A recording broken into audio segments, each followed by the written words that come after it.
How's it going, everyone? Welcome back to another video. What seems to be a terrible news coming out from Camp Bungie. It just seems to be getting worse and worse and worse. And it looks like the information coming out is actually quite bad.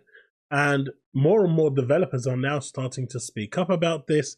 We do have Reforge Gaming actually defending Sony in this situation. We all know that he's had a big bust up with Bungie after they banned him for life, as well as him being suspended on Twitch. I'm not going to go into the reasons. You can go look up that yourself. However, originally he didn't actually even want to talk about this information, but once it came out that Sony may not have had something to do with it, he immediately jumped on that bandwagon because of his precious Sony. But it seems the information coming out is actually quite bad, and it's getting worse and worse by the day goes. And instead of actually dealing with this in a proper way, Bungie has turned around and done what is quite possibly, the worst thing they could have done. They've been worried about player retention for a while now because their game is quite bad. It's not in a good place. It hasn't been for some time. Now, as someone who used to play Destiny myself and I gave it another shot, and honestly, it's the same dribble. You play for 30 minutes a week, and that is all you need to play, because unless you're going for that god roll, for that extra 0.1 second time to kill advantage, you've really got no reason to play. And doing the same content over and over again, which is ironic because we do that in a lot of other games, especially in like open world games. But in this one, you've been doing the same thing, playing the same maps for over 7 years. Enough's enough. Their constant disregard to the PvP community, to the PvE community, is astonishing. And the layoffs that have happened, which I still personally believe, no one in their right mind is going to turn around and tell me that Sony had nothing to do with it. The buck stops with Sony. Sony owned them, right? At the end of the day, all their revenues, the profits, they go to Sony. So if those profits are dropping and the revenue is dropping and their projected forecast is dropping, what is Sony going to tell them to do? They can't force them because they're supposed to be independent, but they can make it perfectly clear what they want. Anyway, that aside, that conspiracy theory aside, as you can see here, Paul Tassi released this video, 45% revenue miss. Now, I'm not going to go through the video. I just wanted to highlight this because it's really important, because this is how badly Destiny 2 is actually doing right now, and it is rightfully deserved to be doing this bad. But should the developers be taking the brunt of this, considering they have been begging, they've come out saying, we have been begging the brass to change things for the better. They've been providing ideas, suggestions that would, help turn retention around, make the game a more enjoyable place for players to be in, to spend time in. And the brass will turn around and say, no, it costs money, so we're not going to do that. We want to maximize profits and provide less, like the Eververse store. Any cosmetic that's in the game, and I don't care how people feel about cosmetics, they are still a reason to go out and get stuff. People do like to unlock things. It is something to do. But 99.9% of everything is locked behind Eververse.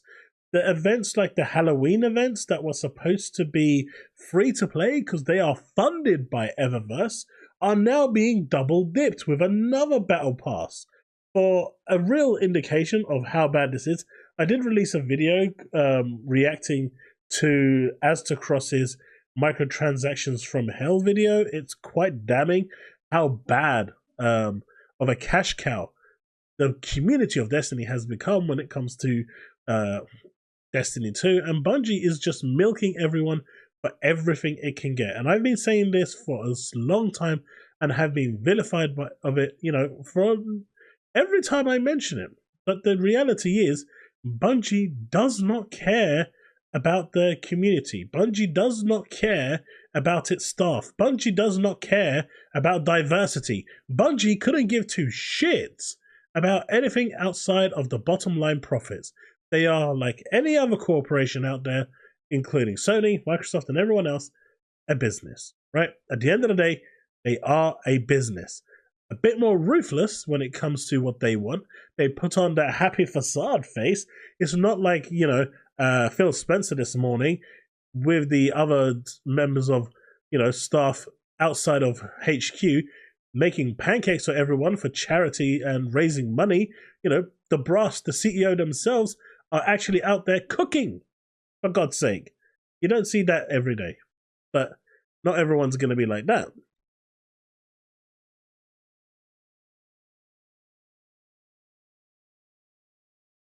Now, as you can see here, we covered this news yesterday in what Paul Tassi found out, and Tim Dog says it's horrible how big companies treat long-term employees when it comes to layoffs.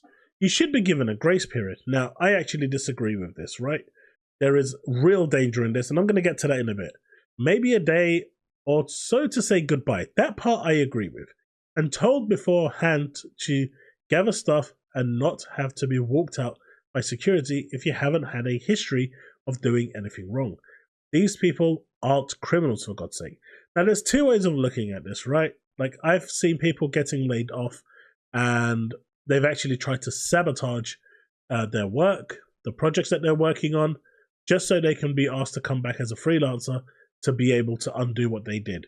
And this is the type of stuff that companies, unfortunately, have to protect themselves against. So though I get the sentiment he's making, you simply can't.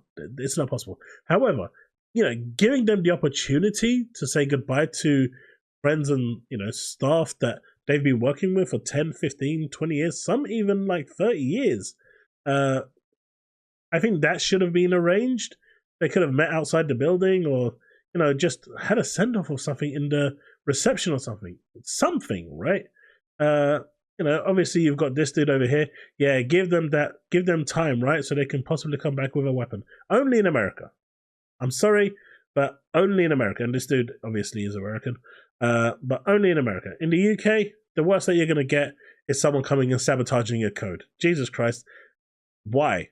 Just why? And I don't mean that in a negative way to the Americans. It's just, why is that the first thing you have to go to? But anyway, Paul Tassi here says, I don't know how to feel about Destiny as a game now. It feels like a spiral. Obviously, many are unmotivated to play after this, but that will lead to more losses and more layoffs. I don't think that's our concern. At the end of the day, the people who should have lost their jobs are the ones that are still in power. And unfortunately, we as gamers are not there to line the pockets of these CEOs and board members just to save staff members. We shouldn't feel guilty for not playing a game because other people may lose their jobs.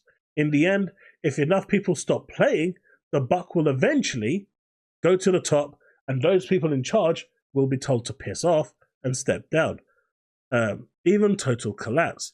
We want to support the employees left, but not management feels impossible. And I'm sorry, at the end of the day, I get what he's saying, and I feel for the developers. It's a horrible position to be in.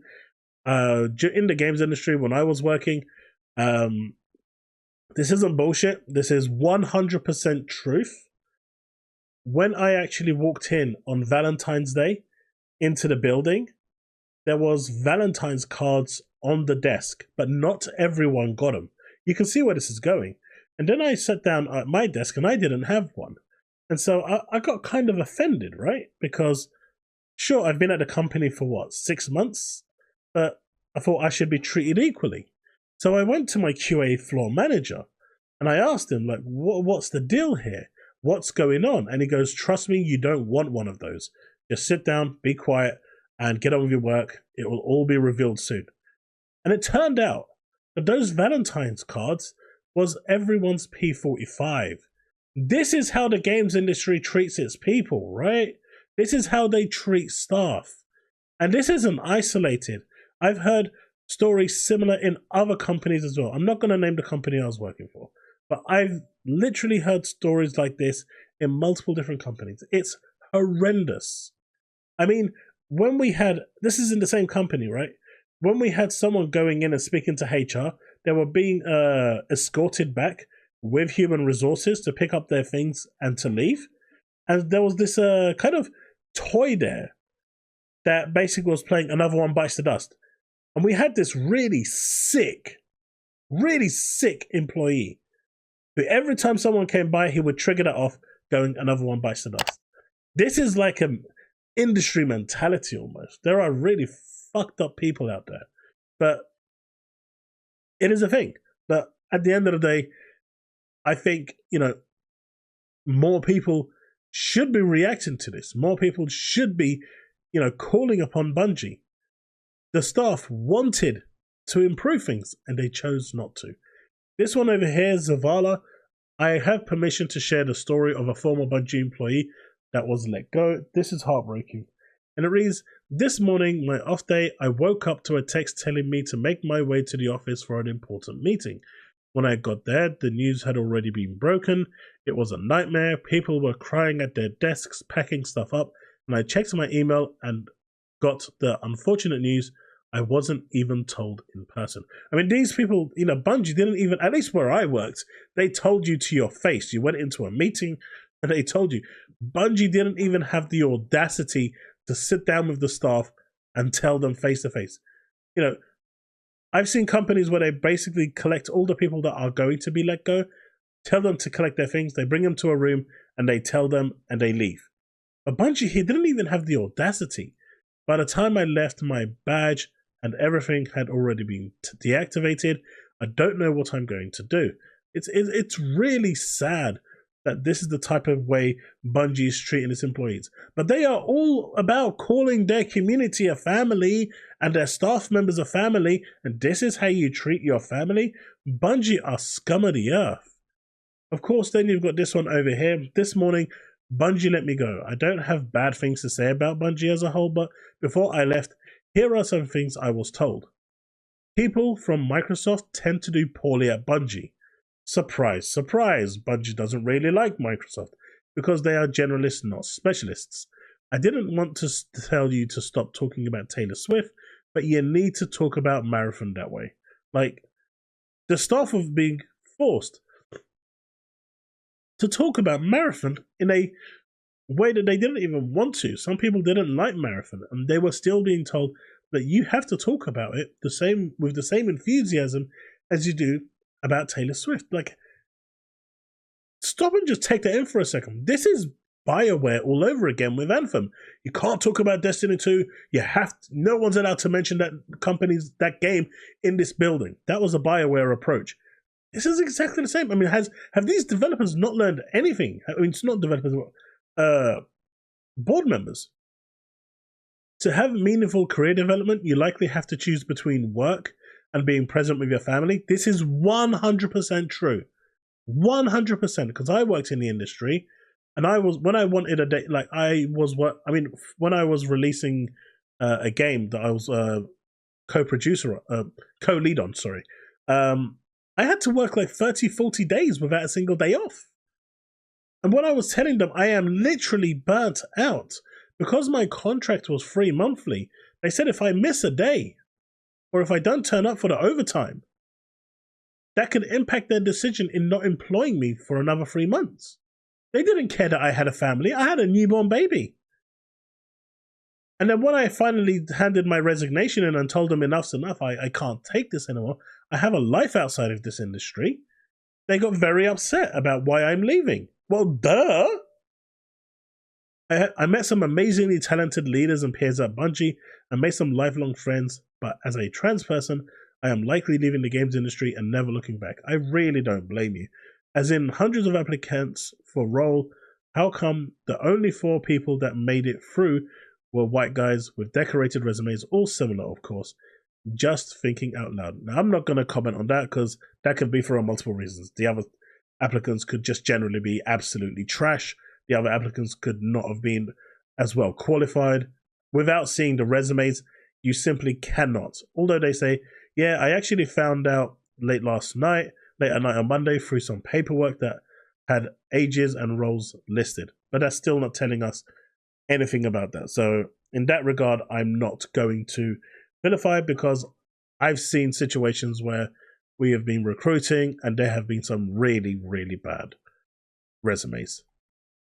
But I'm going to end the video with this one over here, which I think sums it up, because this is a two-pronged point. Astacross is reporting that Bungie had escaped from Tarkov streamers playing Marathon, and they did not seem interested in the game. Bungie asked them if they would play Marathon if it released tomorrow, and no one raised their hand. Now, this is really important because, as we know from that playtest, Marathon has been delayed to 2025. That's a massive jump back, right? We're talking like a game that was supposed to be released.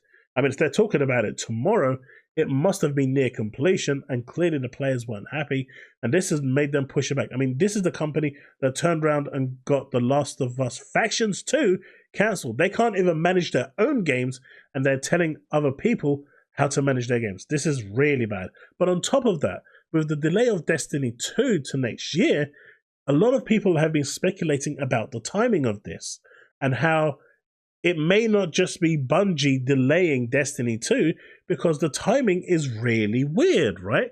Because the timing coincides with Sony's New Year fiscal report.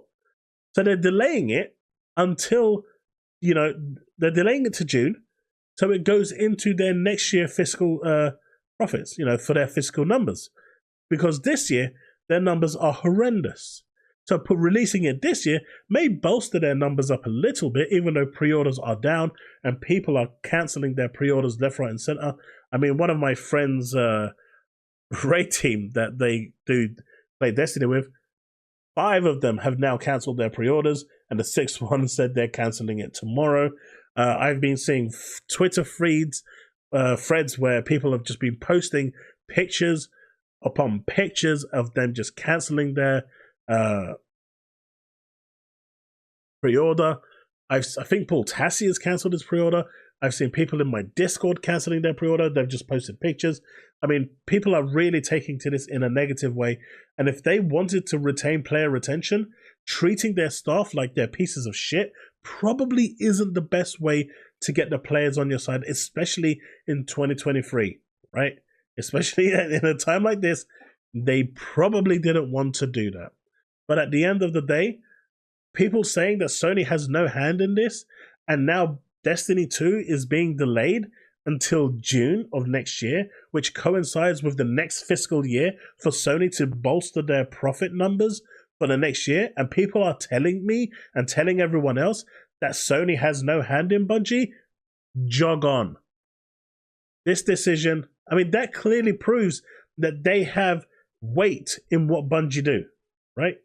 No one's going to sit here and tell me that Bungie decided out of the blue that they're going to delay until June. They can delay till January, February. But why June? Why after April? Because in the new fiscal year, it's going to bolster Sony's profits, their numbers. And that's what Sony cares about, because this year has been completely and utterly horrendous for them. So you decide on your end. Does Sony actually have a hand in what Bungie do? I personally think they do. I don't think Bungie may be creatively independent, but when it comes to the business side of things, on payroll, on money, profits, loss, Sony is going to give a damn. They're not just going to let them sit there and lose money, right? That's the way I see it, because that doesn't make business 101 sense, because they are still owned by Sony. But anyway, with this, Bungie is really, really in a bad place. I really hope they get the worst at this point, because the people that should have been impacted by this are not. And that is the absolute worst part of this. The people that should have been impacted by this are not. And the people that are innocent are. And going back to Paul Tassi's point, that how he feels bad because the more people cancel their pre-orders, the more people stop playing, the more stuff are going to let go. Unfortunately, that is the way of business, and we as the consumer should not be made to feel bad because we don't want to play a game. Otherwise, we should be playing every single game out there, from Avengers to Anthem or any other game, because those staff members were lost as well.